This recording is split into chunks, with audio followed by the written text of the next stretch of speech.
Karena Papa di surga berteriak. Ini proklamasi yang besar sekali. Lalu aku mendengar suara yang nyaring, suara yang ribut, suara yang besar, suara yang gegap gempita, suara yang luar biasa dari takhta itu, dan berkata, lihatlah. Jadi Papa di atas takhta itu pencipta alam semesta. Tuhan yang Maha Hebat itu dari takhtanya berseru, berteriak, memproklamasikan, lihatlah, dengan teriakan yang luar biasa. Kemah Tuhan ada di tengah-tengah manusia. Ini gereja atau bukan? Gereja. Saya baca begini. Lihatlah, hai alam semesta, gerejaku ada di tengah-tengah kamu manusia. Dan yang maha besar itu akan diam bersama-sama dengan manusia. Manusia akan menjadi umatnya. Dan ia yang maha besar akan menjadi Tuhan mereka. Dengarkan. Selama ini banyak gereja menerjemahkan ayat ini. Kita juga adalah manusia dan umat Tuhan itu. Bukan. Tadi ada seorang bapak di sebelah sana menjawab, gereja itu siapa? Tubuh kita, hidup kita. Nah, kalau surga memproklamasikan bahwa gerejanya ada di tengah-tengah manusia, kita bukan manusianya itu. Kita siapanya di sini? Kita itu gereja itu. Kemah Tuhannya itu adalah kita. Karena Tuhan hadir lewat gerejanya. Tuhan tidak bisa hadir di mana-mana. Dia hanya hadir lewat gerejanya. Amin. Nah, maka kalau kita menjadi kemah Tuhan, lalu Tuhan diam di tengah-tengah manusia, karena kita yang membawa Tuhan hadir ke dunia ini. Betul tidak, saudara? Kita yang membawa Tuhan turun dari surga. Tapi kita hanya mampu menyatakan gedung, bangunan, organisasi, dan siapa pemimpinnya. Gak ada Yesusnya. Karena yang nonjol cuma 3 hal tadi ini. Padahal di mana ada gereja, di situ harus ada yang punya gereja.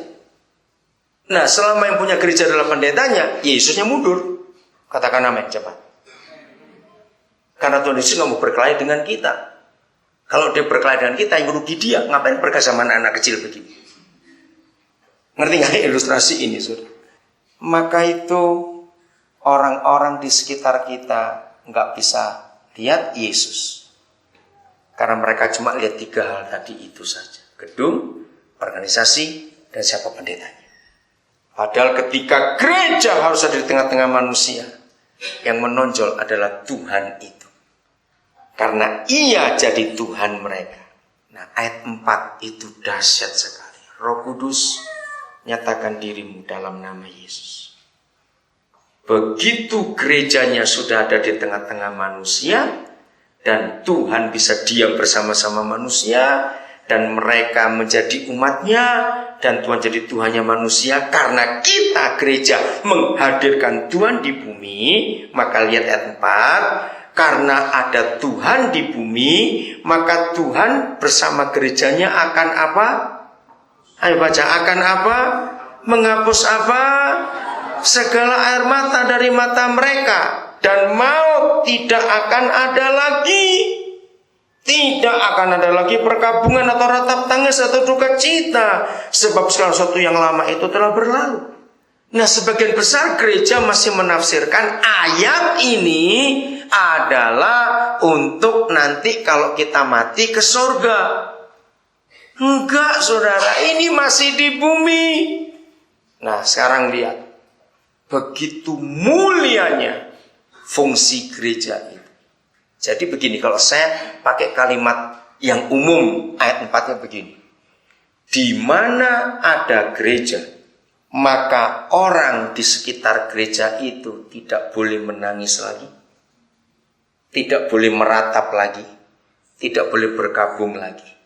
Sebab gereja hadir menghapus air mata masyarakat. Hebat nggak fungsi gereja? Tapi lihat di sekitar kita, masih banyak orang menangis. Maaf, saya cuma cerita. Tahun 90 pertama kali saya tiba di Jayapura lalu ke Wamena.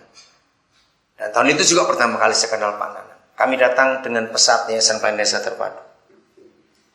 Karena sejak tahun 70-an Roh Kudus sudah memberi saya hikmat pengertian tentang Wahyu 21. Walaupun saya pendeta, saya datang ke Papua tidak buka gereja. Saya menghormati gereja yang sudah ada. Begitu bulan April 90 kami tiba di Papua, Jayapura, Wamena, langsung ke Fak-Fak, ke Sorong. Setelah itu 14 bulan kemudian saya cuma keliling. Waktu itu baru 9 kabupaten. Saya cuma mencari data.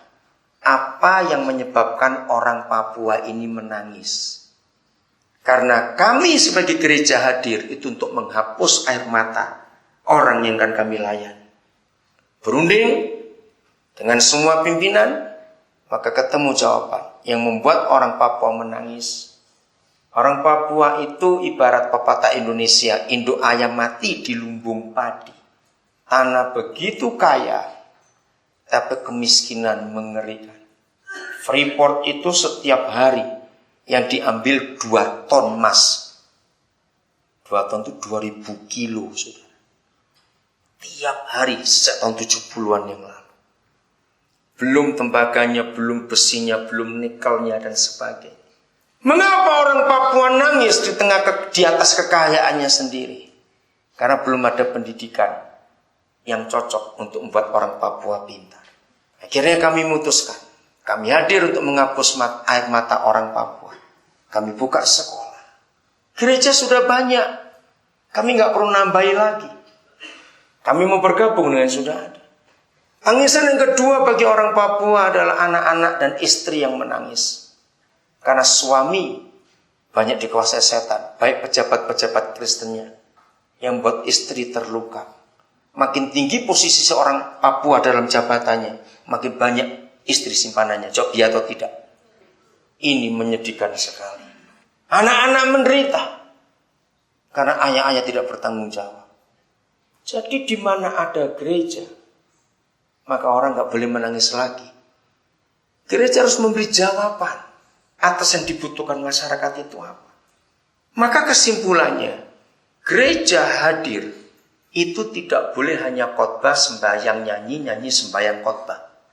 Kalau gereja cuma melakukan 3 hal itu saja, yang dikemas dalam satu nama, ibadah saja, maka kita bukan gereja dan kita belum gereja. Gereja yang benar itu bisa menjawab yang dibutuhkan masyarakat. Apa saja. Bahkan saya radikal dengan ayat ini. Pernah pendeta marah? Saya berkata begini lewat ayat ini. Bahkan kalau ada orang bunuh diri, apalagi sampai satu keluarga, pernah terjadi bukan? Maka yang salah 100% adalah gereja yang dekat dengan rumah orang itu. Ada pendeta marah kepada saya, lu jangan salahkan kami nggak kenal. Lebih salah lagi kalau bapak nggak kenal. Mengapa bisa nggak kenal dengan tetangga sendiri? Lu betul nggak? Kenapa saya bisa salahkan gereja di tempat yang dekat orang itu bunuh diri? Saya jawab, kenapa? Kalau orang itu tahu bahwa di dekat rumahnya ada jawaban, ngapain mati? Betul tidak? Untuk apa dia bunuh diri? Kalau ada jawaban di situ. Karena gereja nggak bisa memberi jawaban, cuma pintar nyanyi khotbah sembahyang. Orang lain nggak mau tahu itu. Maka orang mati, orang berkabung, orang meratap, orang menangis tetap ada. Pada gereja sudah ada lama di situ. Maka gereja itu bukan bangunannya, bukan organisasinya, bukan siapa pendetanya, tapi apa? Fungsinya, tanggung jawabnya, dan kuasanya ada atau tidak. 70% ya yang dilakukan gereja nggak ada di Alkitab.